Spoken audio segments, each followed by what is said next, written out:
There comes a time when the things we choose to surround ourselves with become statements, reflections of deeper commitments.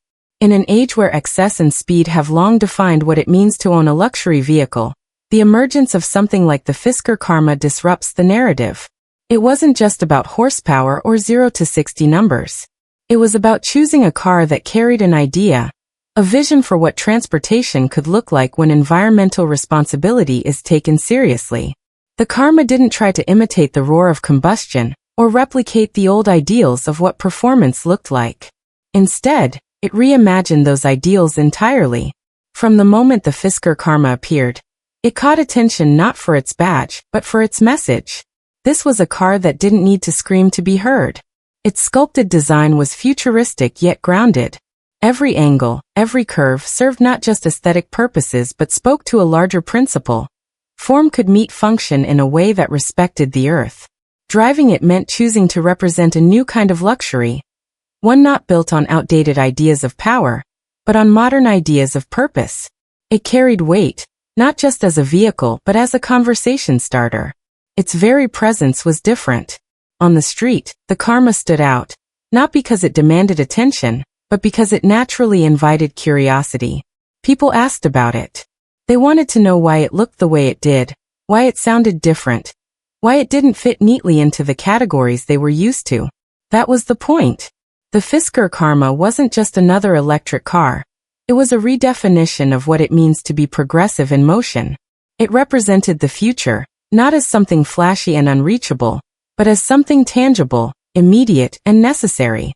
Among the most striking features of the Fisker Karma was something quietly resting above it.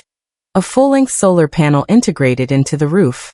At first glance it might appear as just another futuristic design choice, but in reality, it carried symbolic and functional weight. In a world where the sun rises every day without asking for anything in return, capturing even a fraction of its energy to power a vehicle felt poetic. The solar roof wasn't just a technological innovation, it was a philosophical one. It served as a reminder that renewable energy wasn't just possible. It was already here, embedded into everyday objects, shaping a new direction for how we interact with the planet. The functionality of the solar roof extended beyond aesthetics. It could generate enough energy to support auxiliary systems, keeping the cabin cool while parked, running fans, maintaining battery health. Small contributions in power, but significant in principle. It proved that sustainable thinking didn't have to wait for massive infrastructure shifts. It could begin with surfaces we'd never thought twice about. Every time the Karma sat under the open sky, it was collecting sunlight, quietly converting it into action. It became a moving metaphor, technology and nature working together, not against one another. There was something almost meditative about the concept. In a time dominated by loud engines and aggressive marketing, this was soft power in the most literal sense. Clean, silent, and continuous. It didn't need to brag, it simply existed, doing its job as the clouds passed overhead. The solar roof became more than a feature. It became a conversation starter, a proof point, a symbol of how innovation could be beautiful, silent, and principled. In a landscape of vehicles still addicted to oil and noise, this sleek pane of glass glistening under the sun carried a message that reached far beyond the boundaries of automotive design. The Fisker Karma was more than a car. It was a message sent from the heart of American creativity to a world in transition. At a time when the automotive industry was entrenched in tradition, when European and Japanese giants dominated conversations about performance and luxury, something quietly revolutionary was taking shape on the West Coast. Born in California, nurtured by Silicon Valley ambition, and inspired by a global environmental conscience, the Karma emerged not as a copy of existing ideas, but as an entirely new interpretation of what a car could represent. This wasn't about chasing old formulas. It was about disrupting them. The Karma combined the storytelling power of Hollywood with the engineering precision of a new age. Henrik Fisker's design sensibility gave the car a silhouette that was unmistakably elegant, while its hybrid electric powertrain challenged everything people thought they knew about sustainable vehicles. This wasn't a plastic, compromised machine built for compliance. It was bold, sleek, and unapologetically luxurious.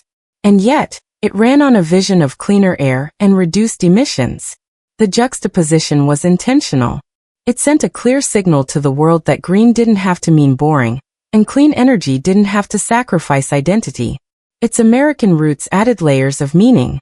Here was a country with a long legacy of muscle cars, gas-guzzling SUVs, and a car culture deeply tied to power and presence. To see a vehicle emerge from that same soil, built not on nostalgia but on future-facing ideals, was significant. It showed that the country known for fueling the automotive age could also help redefine it.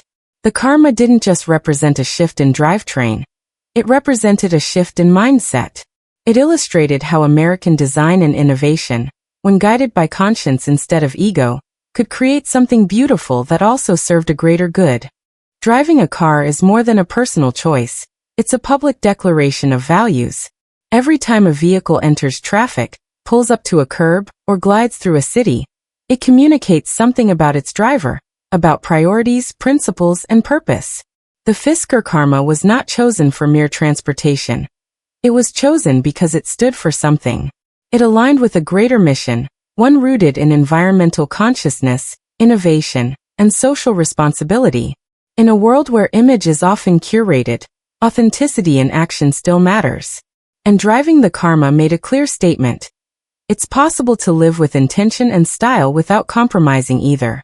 The Karma was engineered to reflect a balanced philosophy, a bridge between old and new.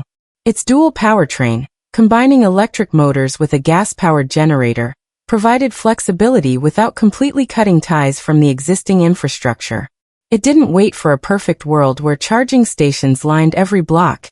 It adapted. It worked within the present while pointing to a more sustainable future. That adaptability echoed the reality of advocacy. Real progress rarely happens in a vacuum. It happens when bold decisions are made within imperfect systems. The Karma represented that tension, and that effort to move forward anyway. In the realm of climate action, gestures matter.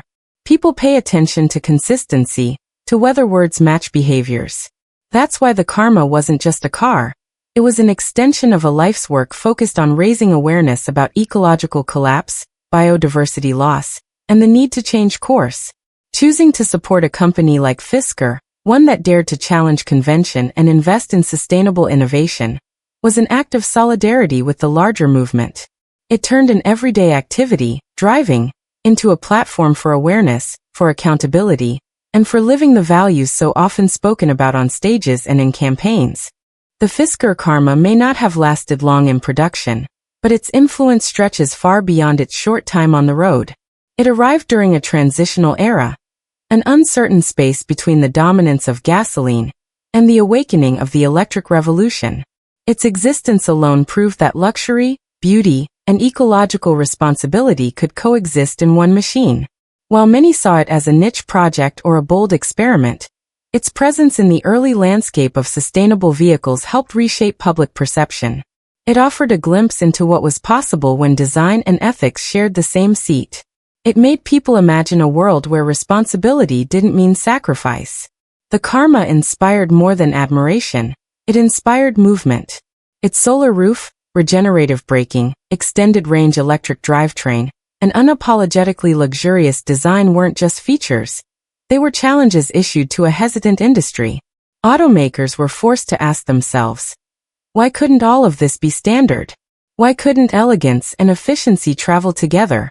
Even as the company behind the Karma faced financial and logistical struggles, the car itself continued to ripple through conversations in boardrooms, design studios, and policy forums. It became a touchstone, referenced by those who believed in change but needed proof that it could sell.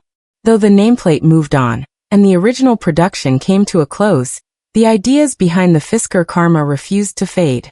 They reappeared in newer models, in startups borrowing its blueprint, in legacy automakers quietly adding solar integrations and hybrid luxury lines to their fleets.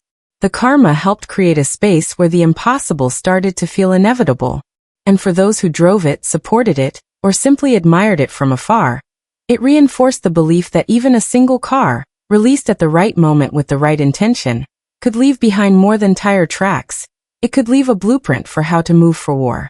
The Fisker Karma was more than an electric luxury vehicle. It was a bold declaration of what the future could look like when innovation is guided by conscience. From its revolutionary design to its solar-paneled roof, from its American roots to the global ripple it created, the Karma stood as a symbol of progress in an industry often reluctant to evolve. It reflected a commitment to aligning personal choices with planetary priorities, proving that sustainability and sophistication need not be separate pursuits. Even as its production came to an end, its message endured, whispering to every driver, every designer, and every policymaker that it's not just about where we drive, but how we choose to get there.